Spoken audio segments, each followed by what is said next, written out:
नमस्कार, डिजिटल हरियाणा पर आपका स्वागत है। मेरा नाम मोहित गोयत है।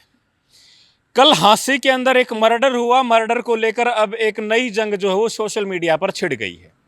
वो मर्डर जिस जिम संचालक का हुआ उसका नाम कपिल था और वहां एक गोली एक जिम में जो प्रैक्टिस करने के लिए एक लड़की आई थी, शिखा नाम की लड़की, एक गोली का छर्रा उसको भी लगा है। उसका इलाज चल रहा है। लेकिन ये कपिल कौन था? अब आज जांच में सामने आया है। पुलिस की तरफ से ऑफिशियल स्टेटमेंट आई है। कपिल के ऊपर भी 4 से 5 मामले दर्ज थे हत्या और हत्या के प्रयास के। यानी कपिल कोई साधारण व्यक्ति नहीं था, उसकी क्राइम की हिस्ट्री थी और उसके ऊपर भी मुकदमे दर्ज थे। और मुकदमे कोई आम नहीं है, हत्या और हत्या के प्रयास के मुकदमे हैं। अगर आपके ऊपर हत्या या हत्या के प्रयास के मुकदमे हैं तो आपकी रंजिश जो है वो भी इसी तरह के लोगों के साथ होगी जिनके ऊपर भी हत्या या हत्या के प्रयास के आरोप। अब 4 लोगों के ऊपर उसकी मां ने आरोप लगाकर एक शिकायत दी है और शिकायत में एक नाम है जिसके ऊपर सबसे ज्यादा अचरज माना जा रहा है और वो नाम है एक हांसी के निकटवर्ती गांव का सरपंच और जो हांसी जिले की सरपंच एसोसिएशन का प्रधान भी है। उसके नाम सहित 3 लोगों के नाम और हैं। लॉरेंस बिश्नोई गैंग ने इसकी जिम्मेदारी ली है कि इसको हमने समझाया था टेलीफोन करके, लेकिन ये नहीं माना और इसने अलग अलग जगह फायरिंग वायरिंग करवाई थी।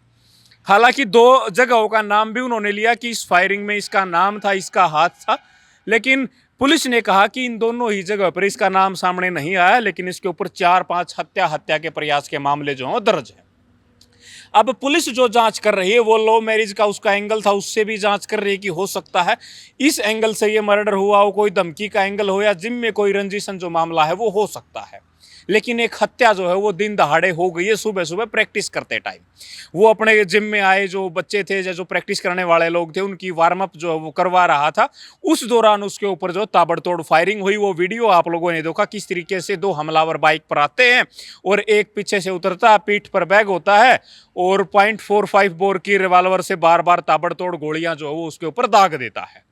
अब पुलिस ने बताया है ये रिवॉल्वर जो है वो विदेशी रिवॉल्वर है, आम लोगों के पास नहीं होती। बड़ा महंगा वेपन जो है वो ये है, उस वेपन से ये गोलियां जो हैं वो चलाई गई हैं।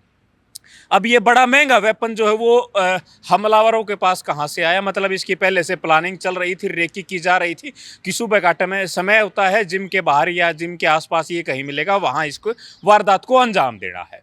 अब जिन लोगों के ऊपर एफआईआर दर्ज हुई है वो एक गैंग से संबंध रखते हैं, मतलब उनके पास हथियार पहले से हैं और सारी चीजें पहले से प्री प्लान चल रही हैं। अब ये जो व्यक्ति है इसके ऊपर भी 4 से 5 हत्या या हत्या के प्रयास के इस तरीके के मामले दर्ज है, मतलब हथियारों से लेन देन इसका भी रहा है। आमतौर पर हत्या या हत्या का प्रयास जो है बगैर पिस्टल के आजकल होता नहीं। बहुत रेयर केस देखने को मिलता है कि हत्या के प्रयास का मुकदमा लगता है और उसके पास हथियार ना बरामद हो। अब पुलिस के लिए चुनौती है। लोग ये कह रहे हैं कि पुलिस जो है वो ढीली कार्रवाई करती है, इसलिए जो है ये नहीं हो पाता।